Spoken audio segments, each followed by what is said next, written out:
O mundo em que vivemos. Uma análise dos acontecimentos atuais à luz da Bíblia. Com o pastor Érico Rodolfo Bussinger.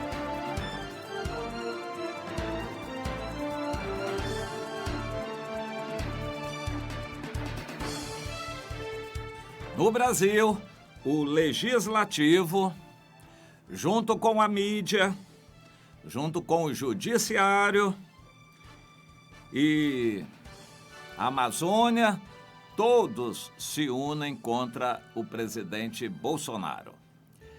E o pior de tudo, na Europa, o Conselho Mundial de Igrejas está reunindo os cristãos ligados ao movimento ecumênico. Preste atenção a isto, líderes, pastores, bispos e dirigentes de igrejas protestantes na Europa. O movimento ecumênico está se reunindo com muita preocupação com o Bolsonaro e a igreja no Brasil. Segundo eles, a igreja no Brasil está se posicionando politicamente, apoiando o governo e está fazendo muito mal. Eles estão combatendo o posicionamento dos evangélicos no Brasil.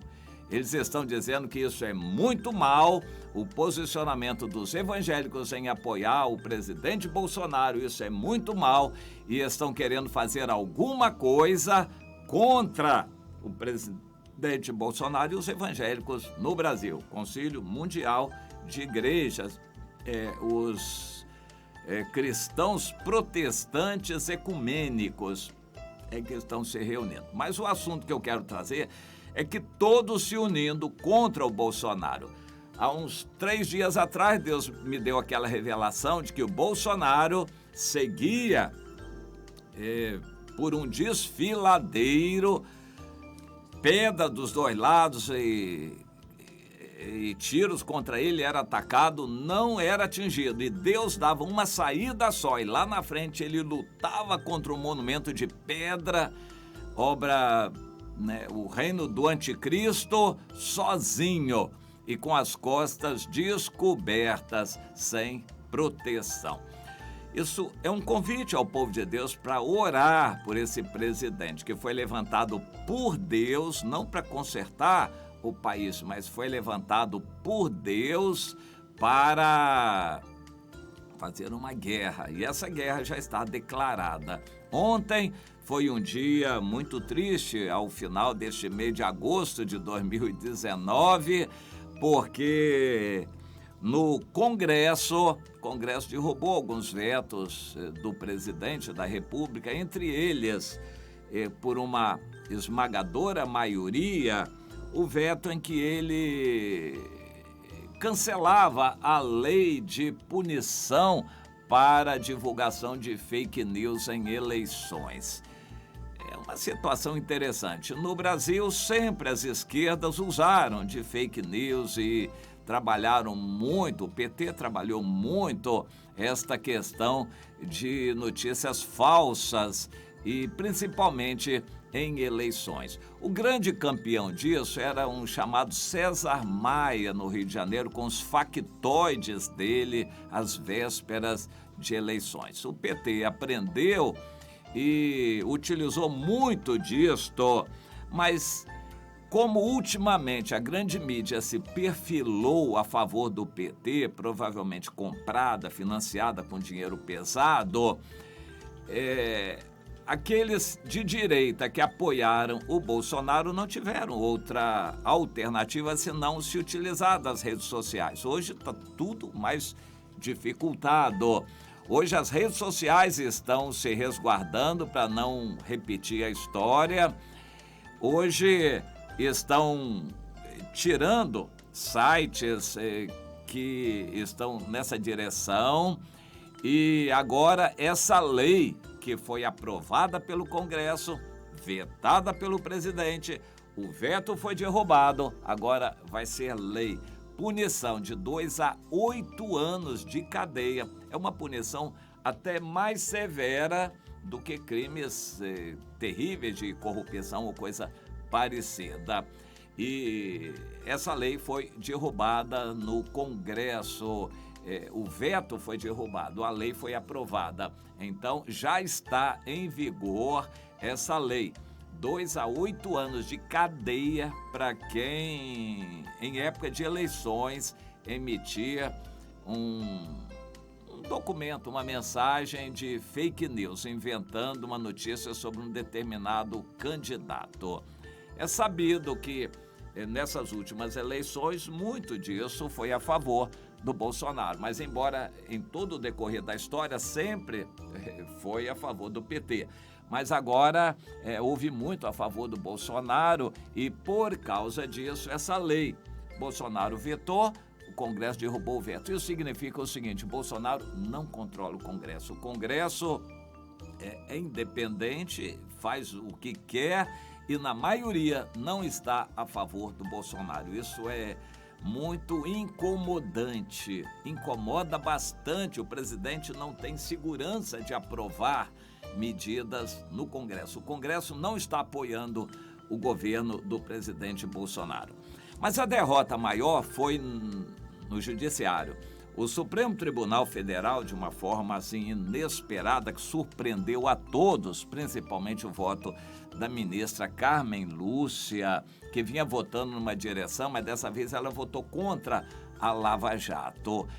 A segunda turma anulou o que o juiz Sérgio Moro e toda a Justiça do Paraná, não só o juiz Sérgio Moro, todo o tribunal, os desembargadores também que haviam condenado o senhor Aldemir Bendini, que foi presidente do Banco do Brasil e da Petrobras e foi apanhado em corrupção, foi condenado em segunda instância, então tinha que ir para a cadeia, tinha que ser preso, pois eles anularam esta condenação. O interessante disto é que essa condenação é exatamente a mesma do Lula. Isso é uma prévia para anular a condenação do Lula.